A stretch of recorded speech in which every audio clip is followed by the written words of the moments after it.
અને જેમના માટે એવું કહી શકાય કે universal brotherhood under the fatherhood of God એવા વ્યક્તિ એટલે સર્વમિત્ર ડૉક્ટર કાનાબાર સાહેબને વિનંતી કરીએ કે તેઓ અહીંયા આવીને પોતાની લાગણી વ્યક્ત કરે. એકવાર જોરદાર તાળીઓ થવી જોઈએ. અને અહીંયા હું એમ કહીશ કે ડૉક્ટર પાંડુરંગ, આપણા જે પાંડુરંગ દાદા છે ને, એમના ખોળામાં જે રમ્યા છે ને, એમના ખોળામાં રમેલા વ્યક્તિ છે આ, અને માટે એ વાહલાને પણ સગા બનાવી જાણે છે. આભાર. પધારો ભરતભાઈ, અને આપનું પણ કંઈક નિવૃત્તિનું જે ઓવારણું છે. અમે અહીંયા છે ને સાહેબ પ્રવૃત્તિના પોખણા કર્યા એમના, પછી એમના સ્નેહના સંભારણા કર્યા, અને હવે આપણે એમના નિવૃત્તિના ઓવારણા કરવાના છે સાહેબ.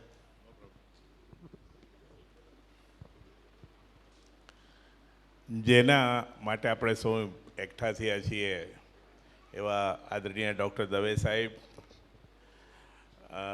પૂજ્ય ગીતા દીદી, સરલાબેન, આઈએમએના પ્રેસિડેન્ટ ડૉક્ટર ગજેરા સાહેબ, આપણા ખાસ મહેમાન એવા સંજયભાઈ, આપણા સેક્રેટરી ડૉક્ટર જાની સાહેબ, જેઓ આ કાર્યક્રમનું સંચાલન કરી એવા ડૉક્ટર નીતિનભાઈ, અને આપ સૌ આઈએમએના મિત્રો અને એમના પરિવારજનો.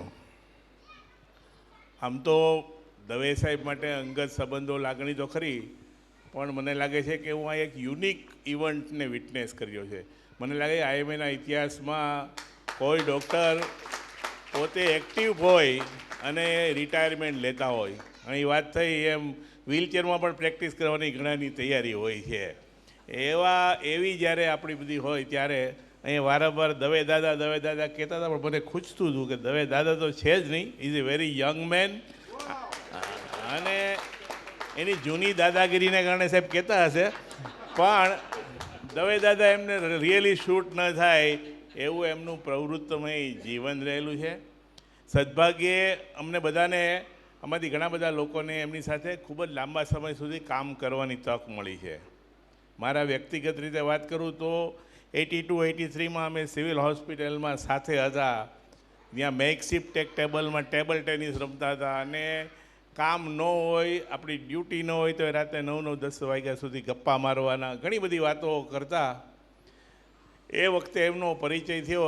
એકવાર મને યાદ છે કે ચેલેન્જ ખાતર હું ને બંને સ્કૂટર ઉપર અહીંથી રાજકોટ ગયા હતા, ખાલી ઘરે કીધા વગર, ઘરવાળા જવા ન દે એ પરિસ્થિતિ હતી ત્યારે. પણ આવી બધી અનેક ઘટનાઓનો સાક્ષી છું, અને મને સૌથી મોટો આનંદ એ છે કે અહીં સંજયભાઈએ જે એમના નેફ્રોલોજીના ફેઝની જે વાત કરી, લાઈફનો એક પાર્ટ છે, એમાં હું નાનો મોટી મારી પણ એક ભૂમિકા હતી કે એમને સૌથી પહેલી એડવર્ટાઇઝમેન્ટ મેં લઈને ટાઈમ્સ ઓફ ઇન્ડિયામાંથી કાપીને લેતો આવેલો કે સાહેબ તમારે જવું હોય તો આ જવા જેવું છે. કેમ કે એ નેફ્રોલોજી માટે એમ મેડિસિન અને પીડિયાટ્રિક્સ બંનેને એલાવ કરતા, અને સાહેબે એ તક ઝડપી લીધી અને તે સુપર સ્પેશિયાલિટીમાં ગયા. ત્યાંથી પાછા પૂરું કર્યા હોઈને આવ્યા, પણ અહીં એમણે નેફ્રોલોજી કમ પીડિયાટ્રિક બંને પ્રેક્ટિસ એમની ચાલુ રાખી. એમના ખૂબ જ લાંબા અહીં આપણા બધાના અનુભવોમાંથી હું જે મારા પર્સનલ લેવલે જે બે વાત એમની જીવનમાંથી શીખ્યો છું, એક તો transformation. Person can change his life at any stage. માણસ એની જિંદગીના કોઈ પણ તબક્કે પોતાનામાં પરિવર્તન લાવી શકે છે. એ સાક્ષી, એ ઘટનાના સાક્ષી અમે બધા છીએ. સાહેબના સ્વભાવ વિશે જૂની બધી વાતો ઘણી બધી અહીંયા થઈ છે, અને ઘણા બધા લોકો એમના સ્વભાવના જાણતા હતા. પણ એની લાઈફમાં એમણે જે પરિવર્તન થયું, કલરફુલમાંથી વ્હાઇટ ક્લોથ દવે સાહેબ જે બની ગયા, શુભ્ર અને પવિત્ર જેને કહેવાય, કે જેની પાસેથી આપણે ઘણું બધું શીખવા મળે એવું વ્યક્તિત્વ એમાંથી નિર્માણ થયું. અને જે બીજી વાત એમનામાંથી હું શીખો, સેલ્ફલેસ સર્વિસ.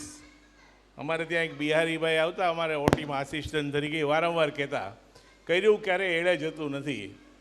પણ આ વાતને જો એણે ખરેખર દિલથી અપનાવી હોય તો કોઈ પણ જાતના એક્સપેક્ટેશન, રિવોર્ડ વગર, કોઈને પણ મુશ્કેલી હોય આપણા પ્રોફેશનમાં, સોશિયલ લેવલ પર, કોઈ પણ જગ્યાએ એમને ખબર પડે એટલે કોઈ પણ જાતના સંકોચ વગર, આમંત્રણ વગર પહોંચી જાય, કુટુંબને, પરિવારને સધિયારો આપે.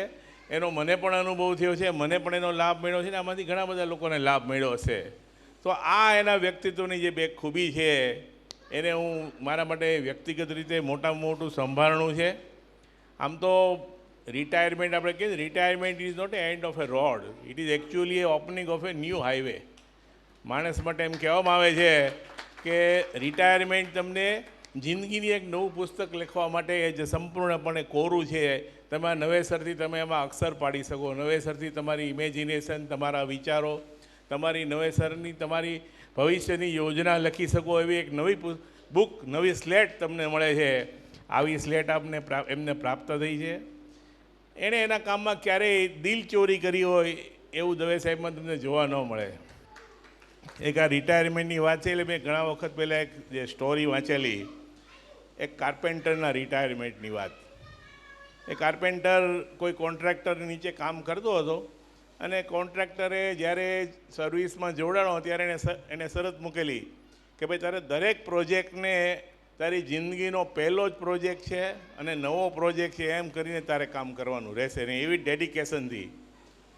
અને પેલો કાર્પેન્ટર હતો એણે પણ પૂરેપૂરી જેને કહેવાય ને ડેડિકેશનથી, પૂરા કેર અને લવ સાથે, બરાબર સમર્પણ સાથે દરેક કામને એ નવી ચેલેન્જ અને પોતાની જિંદગીનું પહેલું જ કામ હોય એવી રીતે કરતો.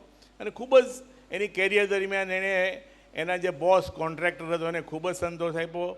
એની પોતાની ઇમેજિનેશનથી, એની વર્કમેનશીપને કારણે એ કોન્ટ્રાક્ટરને પણ ખૂબ સંતોષ હતો. વર્ષો પછી કાર્પેન્ટરને થયું કે હવે હું નિવૃત્તિ લઉં, એટલે એણે જઈને એના બોસને કીધું, જે કોન્ટ્રાક્ટરને, કે ભાઈ હવે હું મારું કામ પૂરું કરું છું, હું મારી નિવૃત્તિ લેવા ઈચ્છું છું. એટલે પણ કોન્ટ્રાક્ટરે કીધું ખૂબ જ સરસ, તમે મને ખૂબ જ સારું કામ કરીને આપ્યું છે, પણ છેલ્લે you have to do one favour for me, તારે છેલ્લે મારી એક વાત મારા માટે કરતી જવી પડશે. એટલે કોન્ટ્રાક્ટર કોઈ વાંધો નહીં, એટલે કે એક મારો પ્રોજેક્ટ મકાન છે એ તારે ફર્નિશ કરી દેવાનું છે, એનું બધું બારી બારણા અને અંદર ફર્નિચરનું તારું જે રૂટીન કામ છે એ કરી દેવાનું છે. ધેર આફ્ટર યુ આર તને હું રિટાયર થવા માટે I am ready to give you permission. એટલે પહેલાં એ શરૂ કરી દીધું કામ નવા મકાનનું, પણ એના મગજમાં જે રિટાયરમેન્ટનો ખ્યાલ હતો એ રિટાયરમેન્ટના મૂડમાં આવી ગયેલો. એટલે ઝડપથી કામ કરવા મળે. અગાઉ જે ડેડિકેશન, જે વર્કમેનશીપ હતી, ઇમેજિનેશન, બધું એને બાજુમાં મૂકીને જલ્દી કામ પતાવવું, એમાં ઘણીવાર એને થોડુંક નબળું મટીરિયલ પણ વાપરું, ઝડપથી કામ થાય એના માટે શોર્ટકટ અપનાવ્યા અને ઝડપથી એણે કામ પૂરું કરી નાખ્યું. જેના રૂટીનમાં નહોતું, જે સામાન્ય રીતે જે કામની ક્વોલિટી આપતો એનાથી ખૂબ સબ સ્ટાન્ડર્ડ ક્વોલિટી. એટલા માટે કે એને પોતાને હતું હવે મારે રિટાયર થઈ જવું છે. બધું કામ પૂરું કરીને એ કોન્ટ્રાક્ટર પાસે ગયો. એટલે કોન્ટ્રાક્ટરે કીધું થેન્ક યુ, તે મારી વાત માની. પછી એણે એના નોકરને બોલાવીને ચાવી મગાવી કે આ મકાન મેં તારા માટે જ બનાવ્યું છે, હવે તું આ મકાન તારે વાપરવાનું છે. એટલે પહેલાંને એવો બધો પસ્તાવો થયો કે અત્યાર સુધી મેં આટલી બધી ડેડિકેશનથી કામ કર્યું, પણ મારા લાસ્ટ ફેઝમાં મેં દિલ ચોરી કરી, એને કારણે મારે જે મકાન વાપરવાનું એવું એ નબળું આવ્યું. આવું સામાન્ય રીતે આપણે સરકારી કર્મચારીઓમાં જોઈએ કે રિટાયર થવાના હોય એટલે ઝડપથી બધું કરવા માંડે. પણ દવે સાહેબના કે last day of his service, એમની પ્રેક્ટિસમાં એમણે જે એથિકલ પ્રેક્ટિસ કરવાનો જે એમનો સ્વભાવ હતો, દર્દીને બરાબર સમજાવવાનું, ઘણીવાર દર્દીને ન ગમે, એના સગાને ન ગમે તો પણ સાચી વાત એને કહેવાની એમની જે ટેવ હતી એ બધું ચાલુ રાખીને છેક સુધી એમણે એમની પ્રેક્ટિસ કરી છે. એમની પાસેથી વ્યક્તિગત રીતે મને અને આપણે બધાને ખૂબ જ શીખવાનું, જાણવાનું મળ્યું છે. અને એમને એમના આમ તો રિટાયરમેન્ટ લાઈફ, કેમ કે એ શાંત બેસી શકે એવું એમનું વ્યક્તિત્વ જ નથી, પણ જે કંઈ પ્રવૃત્તિ કરે એમાં એમની તંદુરસ્તી દીર્ઘાયુ બને, તંદુરસ્તી જળવાઈ રહે. અને અહીં એક મારે સજેશન કરવું છે ગજેરા સાહેબને, આપણા આઈએમએના મિત્રોને, કે સાહેબે અમરેલી આઈએમએને બિલ્ટઅપ કરવામાં અને અમરેલી આઈએમએના આપણા જે બધા આપણા કલીગ્સ છે એના વ્યક્તિગત જીવનમાં અને એના પ્રોફેશનલ લાઈફમાં એમણે જ્યારે જરૂર પડી ત્યારે જે રીતે પોતે અડીખમ ઊભા રહ્યા છે, એટલે એમની મેમરી કાયમ રહે એના માટે ડૉક્ટર એસ.આર. દવે વ્યાખ્યાનમાળા દર વર્ષે થાય એવું મારું સજેશન છે. એને માટે આપણે ધારીએ તો એક કાયમી ફંડ પણ ઊભું કરી શકીએ સાહેબ. અને એ ફંડ જો ઊભું કરો તો 25,000 રૂપિયા મારા તરફથી હું અત્યારે જ જાહેર કરું છું. અને આવું ફંડ બધા ભેગા થઈને આપણે એક મોટું ફંડ ઊભું કરીએ સાહેબના યાદમાં કાયમ એક સારું. અને ખાસ તો એમને જે પ્રિય વિષયો છે એ પેરામેડિકલ સબ્જેક્ટ ઉપર આવી વ્યાખ્યાન મળે એવા સ્પીકરોને ગોતીને રાખીએ તો મને લાગે એમને ખરેખર આપણે એમને બરાબર એમની વાતની કદર કરી છે એવું માનું છું. આવા સુંદર કાર્યક્રમ માટે આઈએમએના પ્રેસિડેન્ટ અને સૌ આઈએમએના મિત્રોને અભિનંદન. વંદે માતરમ.